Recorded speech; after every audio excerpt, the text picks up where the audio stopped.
Leonardo Watch, journaliste en herbe, prend un petit encas au Diane Diner, son café habituel. Le chef lui offre un déjeuner mais Viviane, la serveuse, lui fait comprendre qu'il devra faire la plonge pour payer. À ce moment, un singe supersonique normalement invisible à l'œil nu humain, lui pique son appareil photo et se fait la malle. Leonardo le course. En chemin, il se fait catapulter au sol par l'explosion provoquée par un braqueur de banque puis il se fait aborder par un certain Zap Renfro. Ce dernier le conduit au bureau de Libra, organisation indépendante qui lutte contre la corruption en ville, mais il l'a confondu avec Johnny Landis et celui qui avait postulé avec lequel il avait vraiment rendez-vous, apparemment décédé il y a peu. Leonardo fait alors la connaissance de Klaus von Reiners, le chef, et Chen Sumeragi, autre agent de Libra. À leur téléviseur est diffusée l'arrestation en direct du braqueur qui tourne au vinaigre et la chaîne de télédiffusion se fait pirater par Femt, le roi de la déchéance. Ce dernier, pour semer le chaos dans la ville, propose un jeu, une moitié de démon va apparaître et rechercher son autre moitié ainsi qu'un portail. Les humains doivent alors retrouver ce portail avant le demi-démon s'ils ne veulent pas que le pire arrive à la ville. Et il se trouve que la moitié de démon se cachait sur le singe supersonique que Leonardo avait attrapé. Le demi-démon tranche le bâtiment avant de s'enfuir,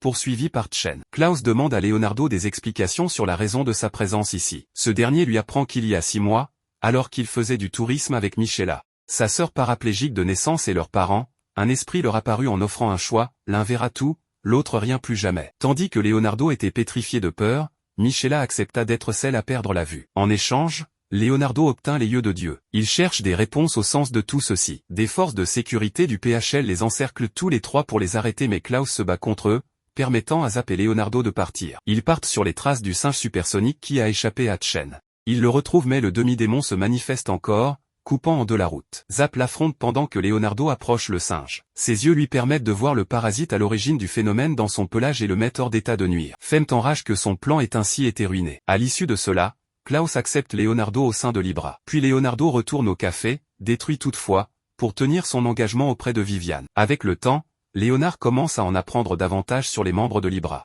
Il découvre que Zap essaie souvent de battre Klaus mais n'y parvient jamais. Il remarque aussi que Chen, un autre membre, n'apprécie pas beaucoup Zap ou qui que ce soit d'autre d'ailleurs. Léonard garde son travail de livreur de pizza pour Dojimo Pizza à côté. Mais c'est étrange parce que Zap semble être son seul client. À chaque livraison, Zap apparaît et l'intimide un peu pour récupérer la pizza sans payer. À la fin de la journée, alors qu'il rentre à Libra, Léonard repère un camion de nettoyage. Ses yeux spéciaux l'aident à voir qu'il est en fait utilisé par des démons invisibles pour transporter des humains. Quand il réalise qu'ils sont observés, il s'enfuit rapidement. Zap appelle Chen, mais le démon les rattrape. Il les attaque car il comprend que Léonard a vu à travers leur ruse. Le démon attrape Léonard au moment où Zap réussit à mettre un peu de son sang sur lui. C'est pour que Chen puisse suivre leurs traces. À l'intérieur du camion, Léonard voit que les démons transportent des gens comme nourriture, bien que le cannibalisme soit censé être interdit. Mais le démon s'intéresse surtout à ses yeux. Zap est emmené à l'hôpital après l'attaque. Le médecin est inquiet car le sang qu'ils lui ont donné disparaît, et il n'arrive pas à comprendre pourquoi. Steven découvre le plan de Zap pour suivre Léonard, car un fil de sang s'étire de lui. Pendant ce temps, Léonard essaie de trouver un moyen de s'échapper par ses propres moyens. Il utilise son pouvoir pour prendre le contrôle de la vue des démons. Il leur montre Sonic, son singe, au lieu de leur vraie direction, ce qui les met très en colère. Mais Léonard persiste car il veut s'aider lui-même, même s'il n'est pas très fort. La pensée qu'il fait partie de Libra le motive à perturber la vision des démons jusqu'à ce qu'ils deviennent fous. Zap ouvre les yeux et enflamme son sang. Chen commence à suivre le fil de sang en feu. Klaus et Steven suivent aussi Chen et parviennent à atteindre le camion. Dès qu'ils arrivent, ils battent rapidement les démons. Plus tard à l'hôpital, Léonard est allongé dans un lit, tout enveloppé de bandages. Steven félicite tout le monde d'avoir sauvé 19 personnes disparues et d'avoir découvert une illusion dont il ne soupçonnait pas l'existence. Steven se demande si Klaus a assigné Zap pour être le garde du corps de Léonard. Bien que Zap n'aimait pas l'idée au début, Klaus était d'accord. Léonard comprend enfin pourquoi Zap est toujours près de lui et veut le remercier. Cependant, comme Zap l'avait tourmenté et avait pris ses pizzas, il décide de ne pas le lui dire. Quelques jours passent, et Léonard commence à se sentir mieux. Il se déplace dans l'hôpital et prend des photos. Il tombe sur un cimetière, qu'il trouve un peu effrayant. Une fille rit et lui dit que c'est pourquoi personne à part elle ne visite le cimetière. Elle connaît son nom et se présente comme White, un fantôme. Léonard prend une photo de White et mentionne qu'il peut la voir sur l'image. White rit mais répète qu'elle est un fantôme et saute vers lui en jouant. Plus tard, il se réveille dans son appartement et remarque que la moitié de sa chambre et de l'hôtel ont disparu. Il voit un énorme monstre. Le propriétaire vient et explique que l'appartement de Léonard est devenu un hôtel chic et une attraction touristique à cause de l'apparition du monstre. Le propriétaire a frappé le jackpot. Léonard finit par dormir chez Libra. Steven demande à Gilbert s'il devrait payer Léonard plus, puisqu'il a toujours son autre travail et envoie de l'argent à la maison. Gilbert le suggère aussi, mais Léonard refuse de prendre plus que le salaire normal. Zap arrive alors et s'assoit sur la tête de Léonard. Il révèle qu'il s'est battu contre un drogué, qui continuait à se battre même après avoir été décapité. Steven mentionne une substance appelée l'écaille d'ange, qui permet des changements temporaires dans le corps d'une personne. Il dit à Chen et Zap d'enquêter dessus. Sonic, le singe de Léonard, commence à regarder Zap et déplace son regard vers le bas. Zap réalise que Léonard a cessé de respirer et commence à le secouer pour le réveiller et l'empêcher de mourir. Il travaille dur pour enquêter sur l'écaille d'ange, mais il ne trouve aucune piste solide. Klaus va rencontrer Kaka, un autre membre de Libra, et il se dirige vers un manoir. À l'extérieur du manoir, Klaus rencontre Korsakov Ulchenko, un grand maître aux échecs et un joueur d'un jeu d'échecs appelé Prosper. Il se demande pourquoi Korsakov est là. Klaus suggère qu'il serait peut-être plus sûr pour lui de partir, mais Korsakov le corrige, disant qu'il se trompe, et entre à l'intérieur. En entrant dans le manoir, ils sont accueillis par Don Harlelel, l'un des principaux patrons du monde altéré. Il fait apparaître un plateau de jeu Prosper, mais Klaus l'interrompt. Il demande si Don Harlelel a l'intention de jouer à 2 parties de Prosper aujourd'hui, et Don Harlelel confirme. Klaus souligne que Korsakov est l'un des plus grands talents de l'humanité, et que si ce dernier perdait la raison, ce serait une énorme perte pour leur monde. Korsakov arrête Klaus et explique qu'il connaît les risques et ne devrait pas supposer qu'il perdra. Avant d'entrer dans une pièce avec Don Harlelel, Klaus conseille à Korsakov de ne pas essayer de le mettre en échec et mat, bien que Korsakov ne comprenne pas tout à fait ce qu'il entend par là. Malgré les mises en garde de Klaus, il prend part à une partie de Prosper. Le politicien russe demande à la créature de lui fournir l'arme nucléaire de son monde et d'éliminer tous les témoins de sa venue ici pour éviter toute fuite sur sa démarche. Harlelel accepte à la condition qu'il résiste pendant 10 heures à leur partie de Prosper sans perdre. Korsakov tiendra la quasi-totalité du temps mais perdra à 2 minutes de la fin. Harlelel allait lui ôter toute la force vitale qui lui restait en compensation de son échec mais Klaus intervient et lui demande de l'épargner.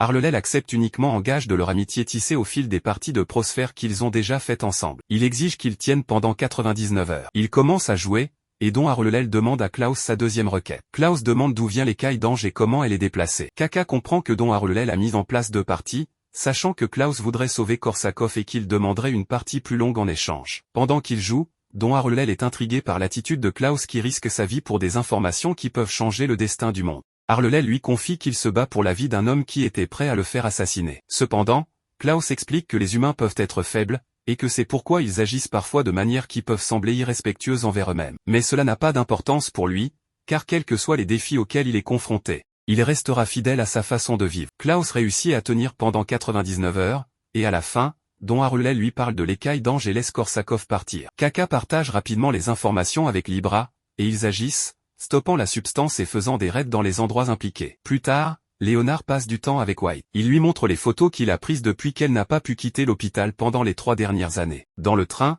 Léonard mentionne qu'il a remarqué que certaines personnes émettent de la lumière. Black, le frère jumeau de White, lui dit que 50% des gens de El Salem-es-Lo sont des monstres, 20% sont d'un type inconnu, et 25% sont des humains. Léonard est curieux à propos des 5% restants, et Black explique que ceux-là ne peuvent pas être vus avec des yeux normaux et sont dangereux. Plus tard, Libra organise une fête, et il parle avec Patrick, l'artisan de Libra. Klaus demande à Léonard comment il va. Et Léonard dit qu'il a vu quelqu'un avec une aura d'un rouge incroyablement lumineux qui ressemblait à des ailes. Soudainement, tout le monde se rassemble autour de lui, et la musique s'arrête. Il lui demande de confirmer ce qu'il a dit et lui montre une couleur rouge, en demandant si c'est similaire. Zap dit à Léonard qu'il a vu un vampire. Klaus mentionne qu'ils ont besoin d'appeler un spécialiste, ce qui déçoit tout le monde. Mais Steven ajoute que le spécialiste viendra même s'il ne l'appelle pas et Léonard demande à Zap de qui il parle. Mais même Zap semble agacé de répondre à ce moment-là. Plus tard, Zap parle à Léonard de Blitz Abrams, également connu sous le nom de Lucky Abrams.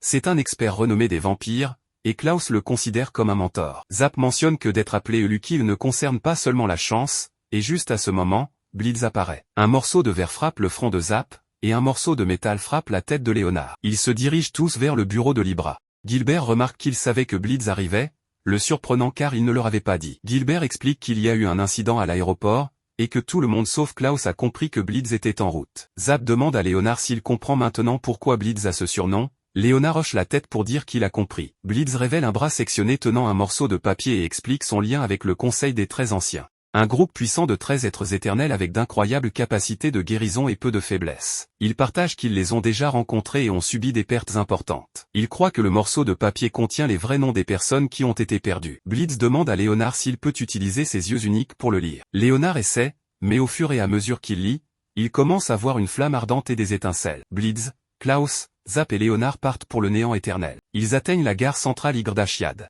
positionné directement au-dessus du cœur de El Salem Eslo. Blitz explique leur plan pour faire des recherches en utilisant les yeux de Léonard. Il instruit Léonard de fermer les yeux s'il ressent quelque chose d'inhabituel, mais aussi de les fermer au dernier moment possible. Alors que Léonard regarde dans le trou, ses yeux commencent à se fissurer, lui faisant du mal. Il dit à Blitz qu'il a vu plus de 13 choses. Gilbert contacte Klaus, l'informant que le FBI a besoin de leur aide contre des vampires de classe anciens. Kaka et Steven se dirigent vers la gare où se trouvent les vampires. Ils rencontrent des ghouls créés par les vampires mais parviennent à les battre facilement. Chen enregistre le combat de Kaka et Steven contre les vampires et le diffuse en direct à Klaus pendant qu'il se dépêche de revenir. Voyant Kaka et Steven lutter, Klaus se met en colère et Leonardo peut le voir avec ses yeux. Steven mentionne que malgré le temps qui passe, ils finiront par vaincre les vampires. Mais il note aussi que même maintenant, il y a quelqu'un qui peut résister aux vampires. Juste à ce moment, un train passe. Et Klaus bondit de celui-ci. En utilisant sa technique, il bat Tonio Andretti. Il s'approche ensuite de Valch Rosso Valktovo Elgirica, la surprenant en connaissant son nom,